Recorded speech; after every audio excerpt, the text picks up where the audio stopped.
ಇಲ್ಲಿ ವಿಚಾರ ಮಾಡಿ ಮಾಡುವಂಥ ಲೆಕ್ಕಗಳು ಇರ್ತಾವೆ.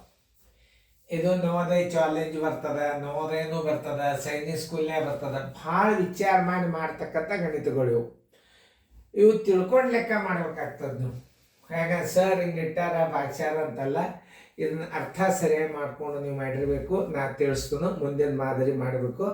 ಈಗ ನಾ ಕ್ವಶನ್ ತಿಳಿಸ್ನು ಒಂದು ಮುಂದೊಂದು ಮಾದರಿ ಹಾಕ್ತೇನೆ. ನಾ ಎಲ್ಲರ ಬೋರ್ಡ್ ಕಡೆ ನೋಡ್ರಿ, ಕಲಿಬೇಕು ಅನ್ನೋ ಭಾವನಾದಿಂದ ನೋಡ್ರಿ. ಆಮೇಲೆ ನಿಮಗೆ ಆಂಡ್ರಾಯ್ಡ್ ಟಿ ವಿ ಒಳಗೆ ನೋಡ್ರಿ. ಆಮೇಲೆ ಹೇಳಾಗ ನೀವು ಲಕ್ಷ ಕೊಟ್ಟು ನೋಡಿಬಿಟ್ರಿ ಅಂದ್ರೆ ಒಂದ್ಸಲ ಮತ್ತೆ ರಿಟರ್ನ್ ಇದನ್ನು ವಿಡಿಯೋ ಬಿಟ್ರಿ ಅಂದ್ರೆ ನೀವು ಅಭ್ಯಾಸ ಮಾಡ್ಬೋದು. ಇದನ್ನು ಸರ್ ಹೆಂಗೆ ಕಲಿಸ್ತಾರ ಮೊದಲು ನೀವು ನೋಡ್ರಿ, ಮುಂದೆ ಗಣಿತಗಳು ತಾವೇ ಬರ್ತಾವೆ.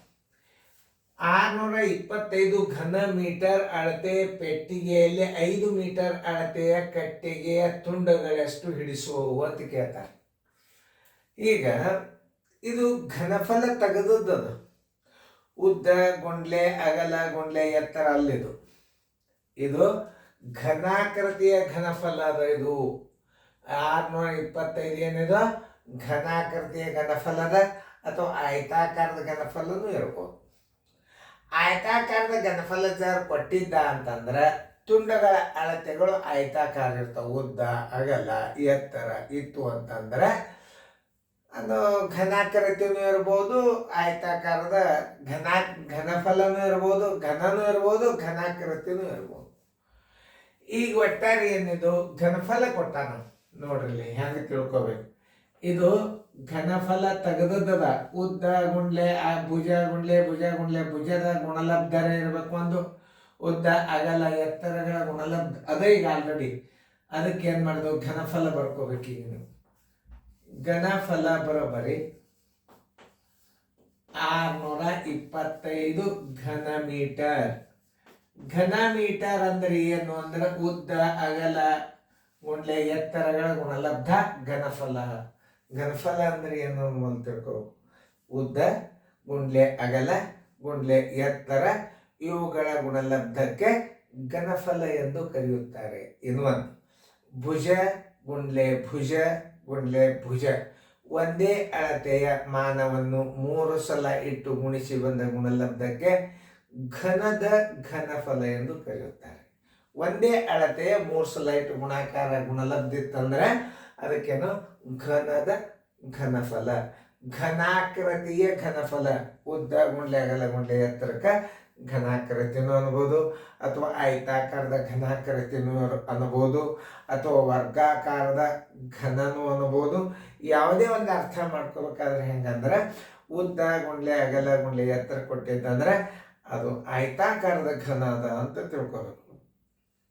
ಇನ್ನು ಒಂದೇ ಭುಜದ ಅಳತೆ ಅಂತ ಶಬ್ದ ಉಪಯೋಗ ಮಾಡಿದ್ದ ಅಂದ್ರೆ ಭುಜ ಗುಂಡ್ಲೆ ಭುಜ ಗುಂಡ್ಲೆ ಭುಜ 3 ಸಲ ಇಟ್ಟು ಗುಣಿಸಿ ನೀವು ಇಡಬೇಕು. ಆಮೇಲೆ ತುಂಡಿನ ಅಳತೆಯಿಂದ 3 ಸಲ ಇಟ್ಟು ಭಾಗಿಸ್ಬೇಕು. ತುಂಡಿನ ಅಳತೆಗಳನ್ನು ಘನಾಕೃತಿ ಒಳಗೆ ತುಂಡಿನ ಅಳತೆಗಳನ್ನು 3 ಸಲ ಇಡಬೇಕು. 3 ಸಲ ಯಾವಾಗ ಇಡಬೇಕು ಅನ್ನೋದನ್ನು ನಾನು ನಿಮಗೆ ತಿಳಿಸ. ಇಡಬೇಕೋ ಇಡಬಾರ್ದು. ತುಂಡಿನ ಅಳತೆ ಬರಬರಿ ತುಂಡಿನ ಅಳತೆ ಬರಬರಿ ನೋಡಿ 5 ಘನ ಮೀಟರ್ ಅಂದಿಲ್ಲ ನಾವು. 5 ಮೀಟರ್ ಅಂದಾನಂದ್ರೆ ನೀವು 5 ಮೀಟರ್ ಅಂದಾನಂದ್ರೆ 5ಅನ್ನು 3 ಸಲ ಇಟ್ಟು ಇದಕ್ಕೆ ಭಾಗಿಸ್ಬೇಕು. ಅಂದ್ರೆ ಏನು ಬರ್ತದೆ, ತುಂಡುಗಳ ಸಂಖ್ಯೆ ಬರ್ತದೆ. ತುಂಡುಗಳ ಸಂಖ್ಯೆ ಬರಬರಿ ಎಷ್ಟು? ತುಂಡುಗಳ ಸಂಖ್ಯೆ ಬರಬರಿ ಎಷ್ಟು? ತುಂಡುಗಳ ಸಂಖ್ಯೆ ಬರಬರಿ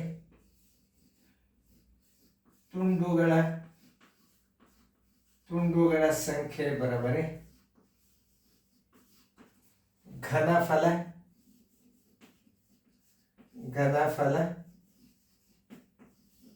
ಸರ್ವಾಸವಾಗಲೇ ತುಂಡಿನ ಘನಫಲ ತಕ್ಕೋಬೇಕು ನೀವು.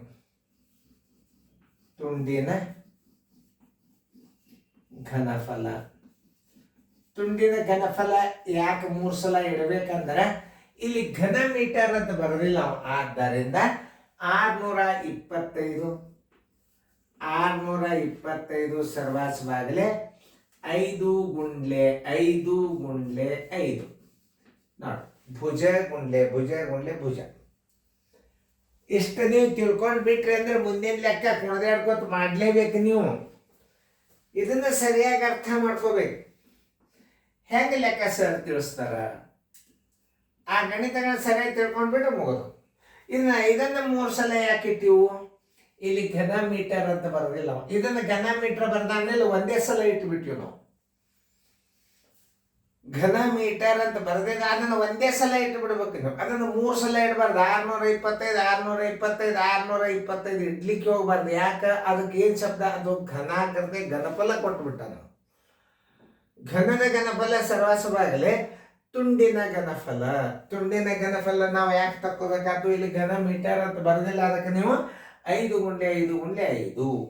ಈಗ ನೋಡಿ, 5 ಒಂದಲೆ 5 ಒಂದಲೆ 5 ಎರಡ್ಲೆ 5 ಐದ್ಲೆ 5 ಒಂದಲೆ 5 ಎರಡಲೆ 5 ಐದ್ಲೆ 5 ಒಂದಲೆ 5 ಐದ್ಲೆ. ಎಷ್ಟಾದ ತುಂಡುಗಳು? 5 ತುಂಡುಗಳು. ಆನ್ಸರ್ 5 ತುಂಡುಗಳು.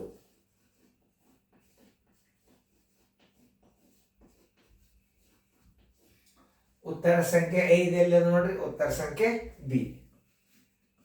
ಒಂದು ಮಾದರಿ ಕೊಟ್ಟು ಅದನ್ನು ನೀವು ಮಾಡ್ರಿ ಸೇಮ್ ಇದೆ ಘನಫಲ. ಹಿಂಗೆ ಹಚ್ಚೋದು. ರೀತಿಗಳನ್ನ ಸರಿಯಾಗಿ ಹಚ್ಕೊಳ್ಳೋದು ಕಲಿಬೇಕು ಮೊದಲು, ಅಂದ್ರೆ ಗಣಿತ ತಿಳಿತಾವ. ಸುಮ್ಮನೆ ಮ್ಯಾಲೆ ಇಟ್ಟಾರ, ಗುಣಾಕಾರ ಮಾಡ್ಯಾರ, ಗುಣಸ್ಯಾರ, ಭಾಗ್ಸ್ಯಾರ ಅಂತ ತಿಳ್ಕೊಂಡು ಗಣಿತಗಳನ್ನ ಮಾಡಬಾರದು. ತಿಳ್ಕೊಂಡು ಗಣಿತ ಮಾಡ್ರಿ.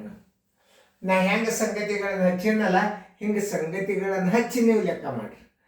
ವಿಡಿಯೋ ಆನ್ ಮಾಡ್ರಿ. ನೀವು ಮಾಡೋದಾಗ್ಯದ ಅಂತ ತಿಳ್ಕೊಂಡ ನಾನು. ಯಾಕಂದ್ರೆ ಮುಂದೆ ಮತ್ತೆ ಗಣಿತಗಳ ಘನಫಲ ಘನಾಕೃತಿಯ ಇದಕ್ಕೂ ಭಾಳದ ಲೆಕ್ಕ ಭಾಳವ. ಇದಕ್ಕೆ ಘನಾಕೃತಿ ಘನಫಲ ತುಂಡದ ಲೆಕ್ಕಗಳು ಭಾಳವ ನೋಡ್ರಿ. ಇಲ್ಲಿ ಏನು ಬರ್ಕೊಳ್ಳೋದು? ಘನಫಲ ಬರೋಬ್ಬರಿ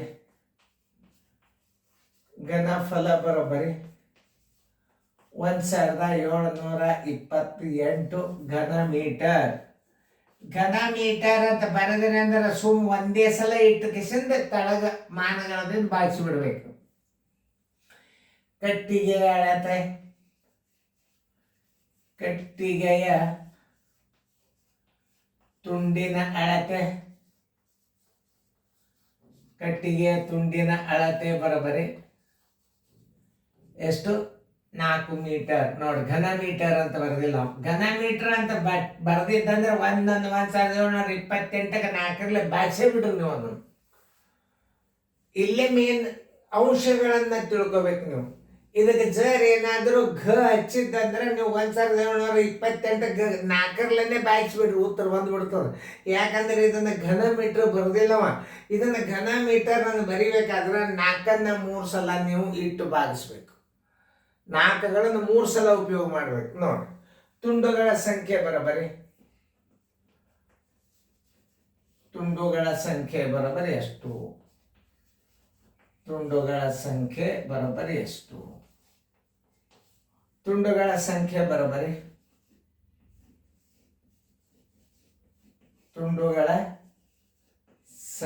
ಬರೋಬ್ಬರಿ ಘನಫಲ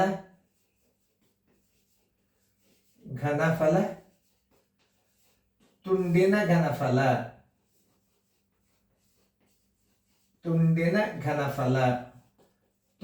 ಘನಫಲ ಬರ್ಬೇಕಾದ್ರೆ ನಾವು ಏನ್ ಮಾಡ್ಬೇಕು? ಆ ಅಳತೆಯನ್ನು 3 ಸಲ ಇಟ್ಟು ನಾವು ಏನ್ ಮಾಡ್ಬೇಕು? ಬಾರಿಸ್ಬೇಕು. 1728 ಸರ್ವಾಸಿ ಬಾಗಲೆ ನೋಡಿ. 4 ಉದ್ದ, ಭುಜ ಗುಂಡ್ಲೆ ಭುಜ ಗುಂಡ್ಲೆ ಭುಜ ನೋಡಿ. ಇಷ್ಟು ನೀವು ಮಾಡಿದ್ರಿ, ನಿಮ್ಮ ಲೆಕ್ಕ ಯಾವ ತಪ್ಪೋದು ನೋಡಿ. 4 ಒಂದಲೆ 4 4ಲೆ 16, 4 3ಲೆ 12, 4 2ಲೆ 8, ಮತ್ತು 4ಲೆ 4 ಒಂದಲೆ ಪೂಜಿ 4 8ಲೆ 32 ನೋಡಿ. 4 ಒಂದಲೆ 4 2ಲೆ 8, 4 2ಲೆ 8, 4 7ಲೆ 28 ಬರೋಬ್ಬರಿ 27 ತುಂಡುಗಳು. ಆನ್ಸರ್ ಈಸ್ ಈಕ್ವಲ್ ಟು 27 ತುಂಡುಗಳು. ನಿಮಗೆ ಬಂದಿದ್ದು ಅಂದ್ರೆ ರೈಟ್ ಹಾಕೋಣ.